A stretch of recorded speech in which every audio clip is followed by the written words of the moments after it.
اس election میں establishment کو صرف یہ نقصان ہوا ہے کہ اس کے ایک فطری اتحادی ووٹرز نے اسے چھوڑ کر عمران خان کو ووٹ دیا ہے۔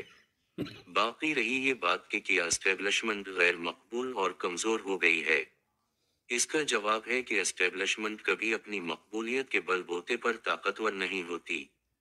جبکہ حالیہ انتخابات کے نتائج کے مطابق وفاق اور صوبوں میں جو حکومتی ڈھانچہ تشکیل دے پایا ہے اس سے تو اسٹیبلشمنٹ کی طاقت میں پہلے سے زیادہ اضافہ ہو گیا ہے۔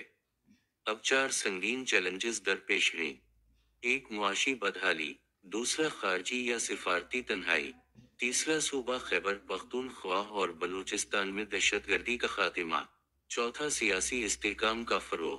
لہذا اسٹیبلشمنٹ کی اب یہ مجبوری بن گئی ہے کہ وہ وفاق میں وزیر اعظم شہباز شریف کی حکومت کو اپنی پوری طاقت اور بھرپور تعاون دے کر اسے اپنی 5 سالہ مدت پوری کرنے دے، ورنہ جو گھڑمس مچے گا وہ خود اسٹیبلشمنٹ کی طاقت کو شدید کچوکے لگا دے گا، کیونکہ اس کے بعد اسٹیبلشمنٹ کے اتحادیوں کا آپشن محدود اور مدون ہو جائے گا۔